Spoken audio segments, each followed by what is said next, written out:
¿Cómo andan? ¿Todo bien? Buenas. Estamos como muy serios. Sí, bueno, la ocasión. La ocasión lo amerita. Y Ahí sí. tenemos la oportunidad de tener con nosotros a uno de los más grandes del derecho argentino, un gran autor, un doctrinario, un jurista, profesor de grado, de posgrado, profesor universitario, un excelente profesional, que bueno, tenemos la oportunidad hoy de tenerlos acá con nosotros y nos damos este gusto, ¿no? Que es un placer enorme de tenerlos acá con nosotros porque esto no se da todos los días, ¿no? Estamos esperando que se vayan conectando las personas Sí. y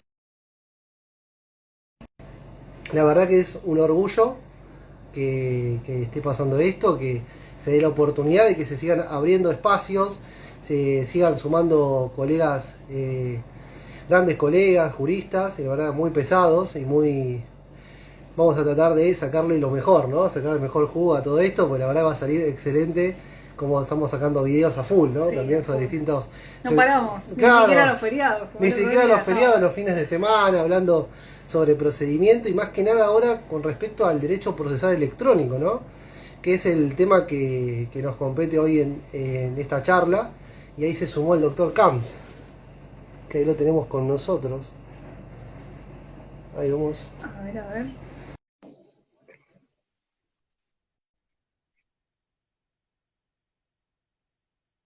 Ahí le envié la solicitud. Ahí estamos. Ahí está. Ahí, Ah, doctor, hola, buenas noches. ¿Cómo le va, doctor? ¿cómo les va? Bien. Bien, todo bien. Mire la doctora que es mi novia, doctora Cherubín, porque lo admira muchísimo.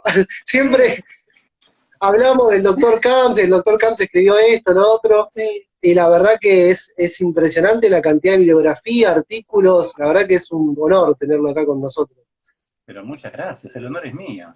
A ver, un poquito más de volumen. Ahí estamos, ahí estamos. Bueno, sí, un gusto estar aquí con ustedes. Sí, Bueno, gracias, el gusto es nuestro. Y bueno, gracias por sumarse a los vivos. Y nosotros siempre los citamos en el vivo anterior que hicimos la semana sí, pasada, el siempre hablamos de... anterior. Así que, El doctor Camps sí, dijo esto, el doctor Camps así. dijo lo otro, así que la verdad que estamos... Espero que hablen bien, no sea cosa. Igual están grabadas las charlas, así que si quiere las puede ver, no hay problema. Sí, siempre. Las voy a monitorear, sí. Sí, sí, sí. Está bien, Lo está que perfecto. lo que le quería preguntar, doctor, porque Dígame. obviamente que el tema que nos comentó es el derecho procesal electrónico, ¿no? Y quisiera preguntarle cómo surgió esta idea, ¿no? Empezar a escribir, a desarrollar la temática. ¿Cómo le surgió a usted la idea, ¿no? Aguárdame, antes de contestarte esa pregunta, quería hacerte yo una pregunta. Dime, Sí, a qué auditorio estamos hablando? ¿Cuál es el target de nuestro público? tenemos un target, bueno, de edad, vamos a establecer entre 25 y 40 años, y en realidad, en su mayoría, podemos decir que estamos hablando entre estudiantes, ya que casi están terminando la carrera, y abogados nobles. Así que Bien, más o bien. menos sería el target. Ese es el target, me encanta, me encanta. Eh, a ver, ¿por qué empecé a escribir sobre esto? Bueno, obviamente el tema me interesaba particularmente desde hace muchos años, pero más me interesaba y más me interesa la cuestión de la divulgación de los conocimientos jurídicos. Por eso es que ahora en esta primera parte donde hay que tirarse flores de un lado para el otro, ¿sí? Muy bien. A mí me parece muy interesante lo que ustedes vienen haciendo. Por eso es que me encantó la invitación y me encanta estar acá con ustedes.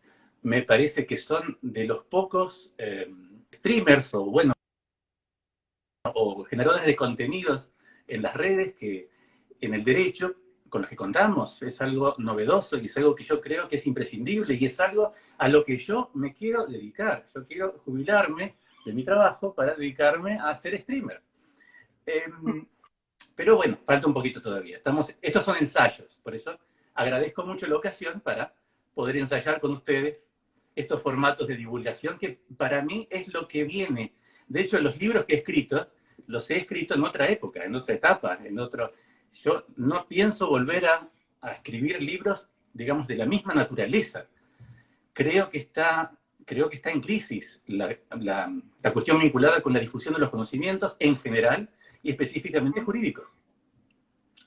Con lo cual, yo que tengo muchos más años que el promedio de las personas que nos están escuchando y viendo, vengo de otra etapa, vengo de otra generación, vengo de otra formación, vengo de otra escuela, vengo de otra escuela. Y me es muy interesante encontrar los recursos de esta nueva actualidad, de esta nueva realidad, para acomodar los formatos de divulgación que veníamos, digamos, desarrollando tanto tiempo y con los cuales aprendimos, y en realidad aprendimos todos, porque ustedes también han aprendido con ese mismo formato, porque todavía no ha cambiado radicalmente este sistema de comunicación de conocimientos. Pero sí está cambiando, y la pandemia, entre otras muchas cosas que nos enseñó y a lo que nos obligó, también nos obligó a conocer otras formas de relacionarnos.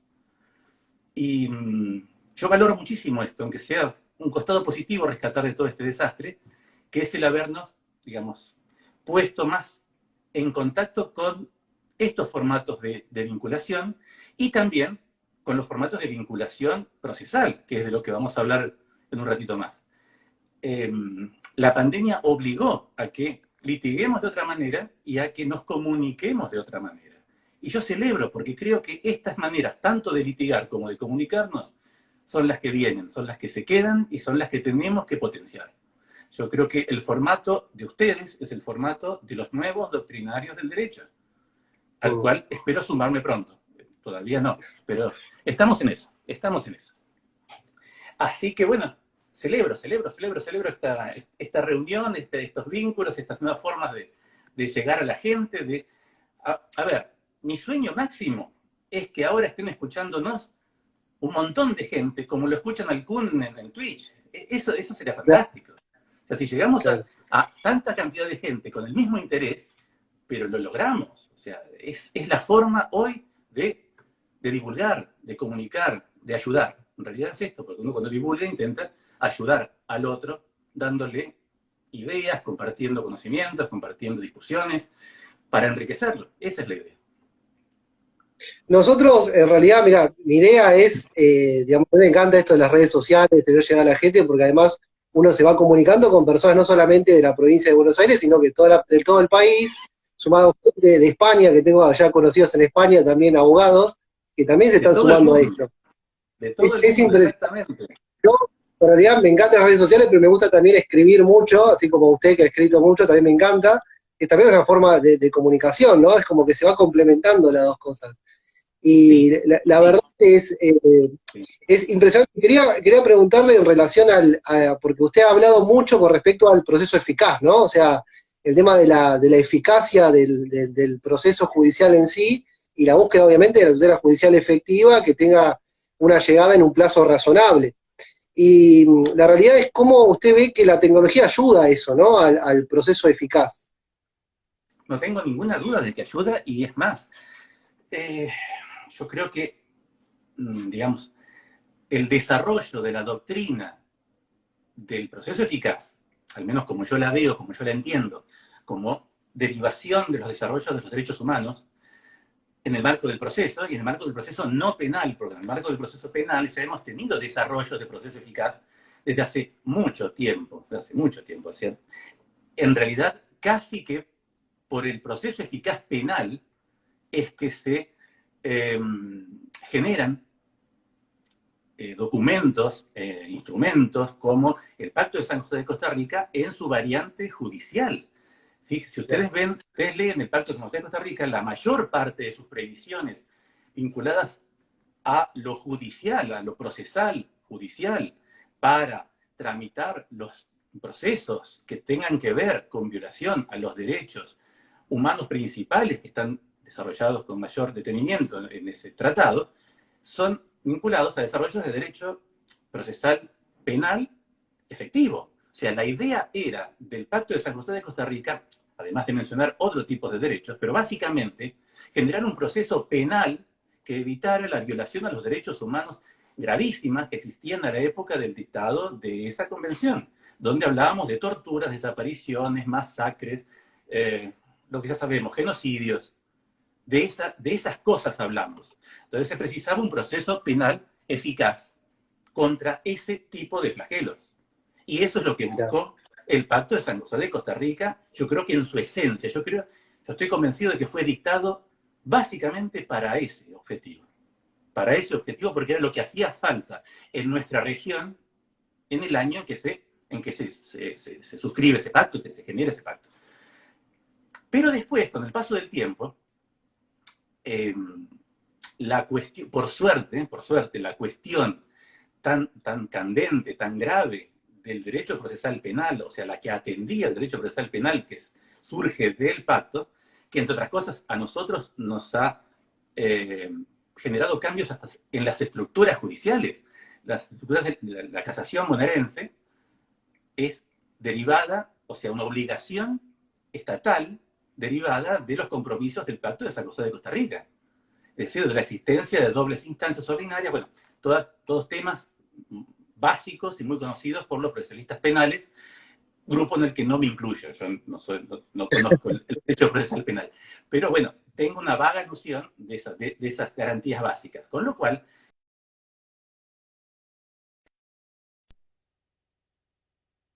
en materia no penal, lo observo no de forma demasiado antigua, no hace mucho tiempo que se desarrolla la jurisprudencia vinculada al derecho procesal eficaz no penal por parte de la Corte Interamericana. Que la parte de la Corte Interamericana es un elemento esencial en nuestro contexto, porque es primero el único tribunal contemplado por un tratado de derechos humanos que tenemos en vigencia. Es el único, si bien existen muchos tratados de derechos humanos, los enumerados en la Constitución y los que se puedan seguir celebrando, el único que contiene la previsión de un tribunal es el Pacto de San José de Costa Rica. Entonces, ese tratado tiene una especial significancia, una especial importancia, porque su tribunal es el que nos va a dar la jurisprudencia para interpretar el propio texto del tratado. Y el tratado en sí, en lo que hace el derecho procesal no penal, es escuetísimo. Yo me atrevería a pensar que ni siquiera los estados suscriptores del tratado tuvieron en mente hablar en ese pacto de proceso judicial no penal. Era una única alusión a el caso de la defensa de todo tipo de derechos administrativos, civiles, comerciales, que es muy escasa y está más vinculada a la cuestión relativa al plazo razonable. Porque todos los incisos del artículo 8 son vinculados al proceso penal, básicamente todos. Claro, y son las bases para el resto de los demás, de las ramas del derecho también. Sí, pero el detalle es para el proceso penal. Claro. Las garantías que están ahí son todas específicas para el proceso penal. Salvo que por esa mención se habla de la protección de los derechos de otra naturaleza, de otras categorías, y lo único que podemos extraer ahí como algo directamente aplicable es la cuestión del plazo razonable, que no es poco, pero claro, es lo único expresamente dicho por el tratado. Por eso tan importante es la función de la jurisprudencia de la Corte Interamericana, porque va a venir a integrar la letra de la ley. Así como ustedes han hablado algunas veces de fuentes del derecho. Claramente hablamos de la jurisprudencia como una fuente interna del derecho. En este caso tenemos una fuente del derecho internacional público y que además es fuente de derecho constitucional, porque la interpretación de la Corte Interamericana de la propia Convención integra para países como el nuestro, como la Argentina, material de aplicación obligatoria para la interpretación de las leyes internas por parte de todos los jueces argentinos. Eso lo ha dicho la jurisprudencia de la Corte Suprema de Justicia Argentina. Todos los jueces argentinos tienen que aplicar, cuando se pone en tela de juicio la interpretación de algunos de los términos del Pacto de San José de Costa Rica, la jurisprudencia de la Corte Interamericana. En un control que incluso debe hacerse respecto de las normas internas argentinas y que debe hacerse de oficio. Eso es el holding de Rodríguez Pereira. El caso Rodríguez Pereira de la Corte Nacional establece exactamente eso, que los jueces argentinos tienen que hacer el control de constitucionalidad de oficio, así como la Corte Interamericana hace el control de convencionalidad de oficio. Es muy importante ese fallo, es muy importante porque es la pauta a través de la cual de manera expresa, la jurisprudencia de la Corte Interamericana entra en nuestro sistema jurídico interno. Y justamente como integra el derecho, digamos, que surge del pacto en forma expresa y lo completa, es que recién a partir de que hubo fallos vinculados a casos relativos al derecho procesal no penal, es que contamos con jurisprudencia sobre ese tema. Y en el caso de nuestro país, como siempre insisto, recién a partir de los casos donde la Argentina es condenada por violación de derechos humanos contenidos en el Pacto de San José de Costa Rica, por juicios no penales, recién a partir de esos casos concretos, es que podemos hablar de un derecho procesal eficaz para nuestro país. O sea, tenemos que ver en esas sentencias los fallos, las doctrinas más ricas y más específicas. Y les aseguro que son muy ricas y muy específicas y muy concretas. Los 4 fallos que hasta ahora tenemos en contra en la Argentina por temas de este tipo son casos muy ricos en pautas que se pueden utilizar hoy, mañana, en un escrito judicial para pedirle a los jueces que resuelvan de acuerdo a esas reglas. Hay pautas muy concretas en esos 4 fallos que en general no se conocen. No se conocen y no los conocen los abogados y tampoco los jueces. Porque los jueces deberían aplicar esas doctrinas de oficio, para no incurrir en la responsabilidad internacional en la que incurrió Argentina 4 veces cuando diferentes jueces de diferentes provincias del país realizaron juicios de la manera, llamémosle, tradicional, ortodoxa, clásica, rígida y contraria a la doctrina de la Corte Interamericana. Son casos muy interesantes y que son hasta ahora solo 4, o sea, no tenemos que leer muchas cosas para conocer toda la jurisprudencia que hay en derecho procesal no penal respecto de la Argentina. ¿Y por qué insisto tanto con los casos argentinos? Porque se evalúa la ley argentina en esos juicios, en esos procesos. Se evalúa la costumbre judicial argentina, la costumbre de los abogados argentinos, que es una costumbre y una legislación muy diferente a la del abogado brasileño, o la del abogado venezolano, o la del abogado costarricense. Tenemos puntos en común, obviamente, pero son distintos. ¿Cómo usted definiría la cultura legal nuestra, o sea, las costumbres del abogado tradicionalista? ¿Cómo lo definiría usted? Espera, antes de pasar eso, quiero dejar los datos de los 4 fallos de los que estoy hablando, porque si no la gente va a Estaba tomando nota igual acá. Si alguien, a ver, esto lo digo en todas mis charlas, en todos mis libros, porque esto es el ABC del derecho procesal eficaz. O sea, cuando me preguntan a mí, esta locura que a mí se me ha ocurrido, ¿de dónde la saco? Y esta locura la saco de la Corte Interamericana de Derechos Humanos. Qué sé yo, a ver, sinceramente no tengo otra autoridad mayor que esa para ofrecerles. Si esta no alcanza, yo ya no tengo otros recursos para ofrecer. Los fallos son 4. Son 4, ya les digo, en derecho procesal no penal contra la Argentina. El primero es Fornerón, conocido, muy conocido, por las cuestiones vinculadas al derecho de familia. Pero ahí dentro tenemos cuestiones procesales no penales de familia que son muy interesantes. Fornerón es el primero. El segundo es Furlan y Familiares. Furlan y Familiares. Todos son dictados entre el 2011 y el 2012, 2013. Es más, hasta en esos años podemos establecer, y si a mí se me pregunta, yo diría que con Furlan y Familiares se establece la doctrina de la Corte Interamericana para Argentina del derecho procesal eficaz no penal. Furlan y Familiares, un caso, bueno, así como Fornerón ocurrió en la provincia de Entre Ríos, Furlan y Familiares es un juicio que se desarrolló en la capital, en los tribunales de la capital. Después siguió el caso Memoli, porque eran padre e hijo, contra Argentina.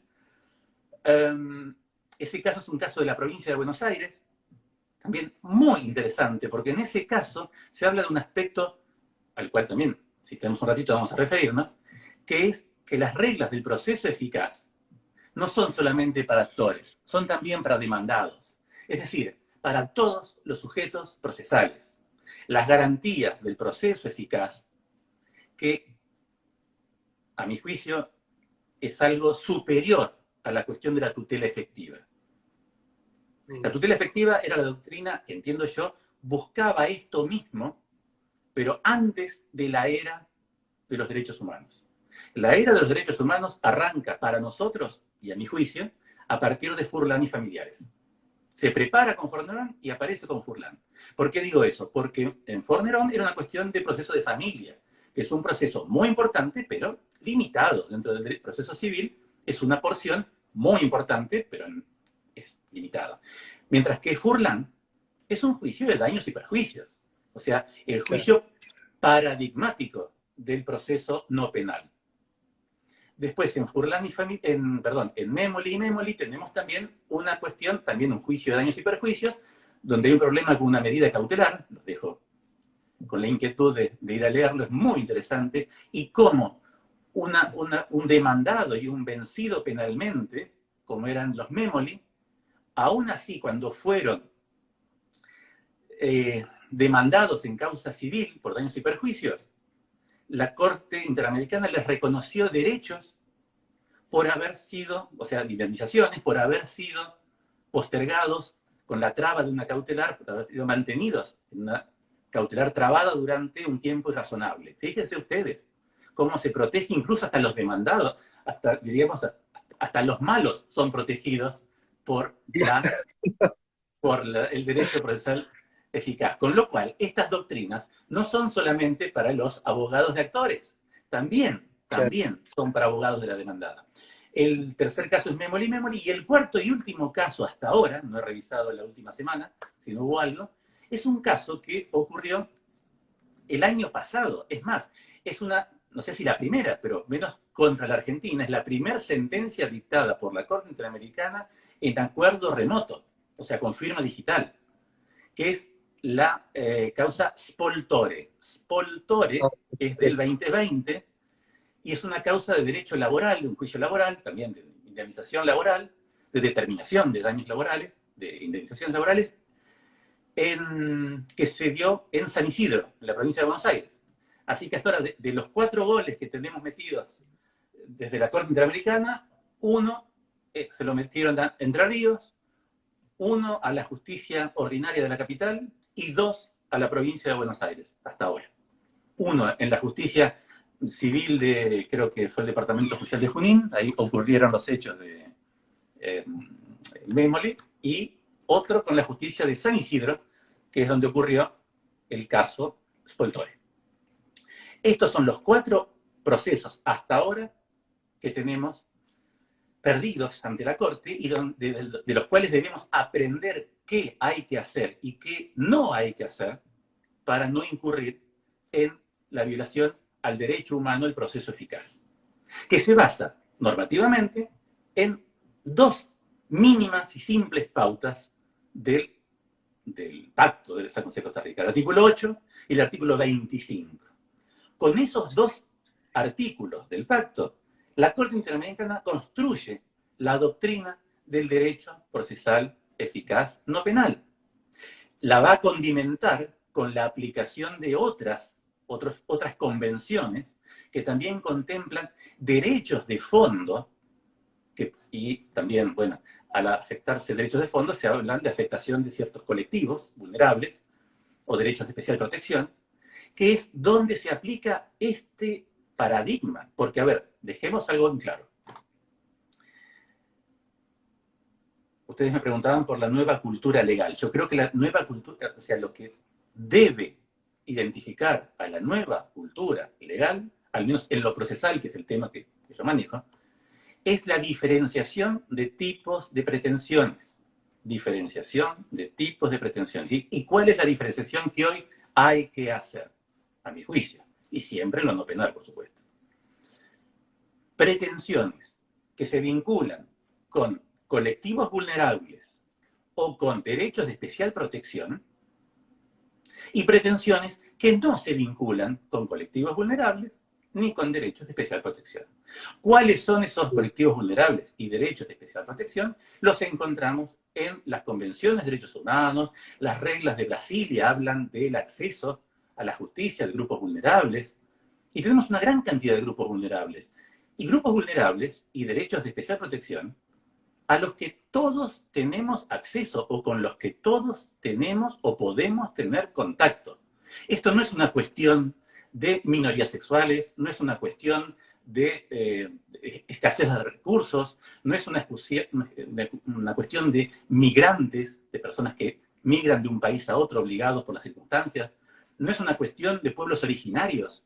O sea, ellos son clásicos grupos minoritarios y grupos vulnerables, no diría minoritarios, pero sí vulnerables, o que requieren una especial protección y están protegidos por pautas especiales en los tratados. Pero también tenemos la tercera edad, también tenemos la enfermedad, también tenemos la discapacidad, específicamente la discapacidad mental en algunos casos. ¿Qué más tenemos? Tenemos las relaciones de consumo, las relaciones vinculadas con el ambiente y la protección al ambiente. En todas esas categorías estamos todos, Claro. todos. Entonces, cuando yo hablo de por qué tenemos que abrazar con fervor la doctrina del derecho procesal eficaz, es porque es el derecho procesal que yo querría tener cuando vaya a la justicia en alguno de estos temas, donde soy una minoría, donde soy un colectivo vulnerable, cuando soy consumidor, cuando soy peatón, cuando soy enfermo, cuando soy viejo. Yo voy a ser viejo y quizás tenga muchos problemas al ser viejo. Entonces quiero que cuando yo sea viejo y litigue como viejo, se respeten mis derechos especiales por ser viejo. Si fuera mujer, también querría que se respetaran mis derechos ahora de prevalente protección por ser mujer. Si soy menor de edad, los menores de edad. Categorías fundamentales que hoy tienen una especial protección o bien se vinculan con derechos de especial protección. Pues bien, cuando entra en juego un colectivo vulnerable de estos, ahí aparece la aplicabilidad del derecho procesal eficaz. Cuando esto no aparece, no es necesario que haya aplicación de estas doctrinas. Ahí perfectamente podemos ir al código que tenemos, que es un código decimonónico, individualista, patrimonialista, hasta patriarcal, podríamos decirlo, si ahondamos en sus características. Tal cual. Absolutamente. Entonces, en los casos donde no está en juego una cuestión de este tipo, podemos seguir aplicando ese código y esa vieja cultura legal. Si vamos a hablar de una nueva cultura legal y una vieja cultura legal. Esta es la nueva, que coexiste con la otra, para determinadas pretensiones. A lo que voy. En la vieja cultura legal solamente había una forma de responder a los conflictos de la sociedad, que era con el sistema procesal decimonónico, patrimonialista, individualista y patriarcal, obviamente. Hoy no. Hoy tenemos dos posibilidades de responder a las pretensiones de la gente, del común de la gente. Una especial, que es la del proceso eficaz, basada en los derechos humanos, y otra que es la tradicional, donde no se ponen en juego estos derechos humanos. Y se me ocurre como ejemplo una pelea entre dos empresas multinacionales que se litigan por una competencia desleal, por un producto en el mercado, o un proveedor, ahora que están tan en boga la cuestión vinculada con vacunas y producción de recursos sanitarios de este tipo, bueno, una multinacional farmacéutica con sus proveedores de elementos, con el que les provee de las ampollitas para llenar con la vacuna y repartirlas. A ver, el proveedor de las ampollitas también es una multinacional poderosísima, así que si esa pelea ocurriera en la Argentina, no hay por qué aplicar nada de esto, hay que aplicar el derecho procesal tradicional, que viene perfectamente, patrimonialista, individualista, eso no ha cambiado.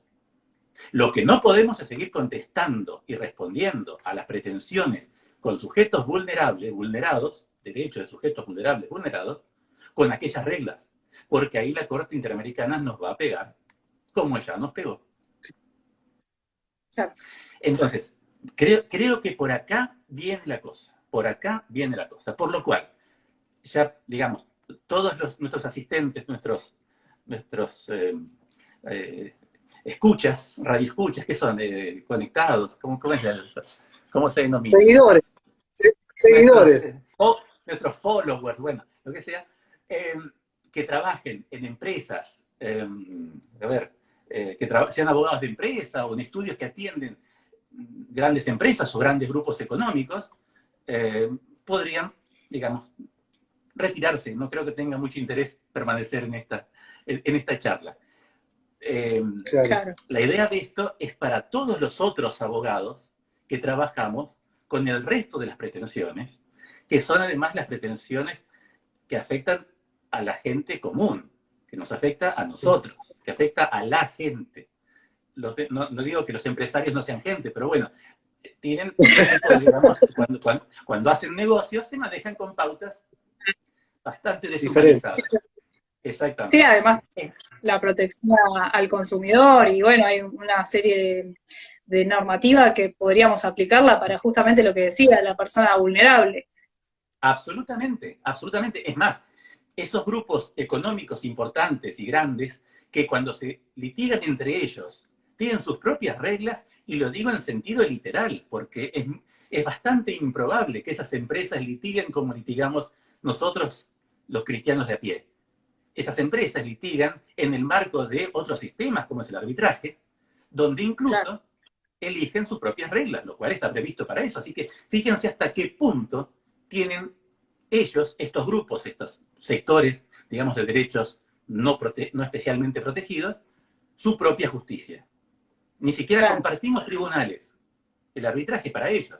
Ellos se manejan en esos ámbitos. Con lo cual, podríamos decir que la justicia real, la justicia por la que luchamos todos los días, todos nosotros, en algún punto, siempre va a estar en contacto con alguna de estas cuestiones. ¿Qué causa que ustedes conocen no tiene involucrado una persona menor de edad, una mujer, un hombre adulto, una persona carente de recursos, un consumidor,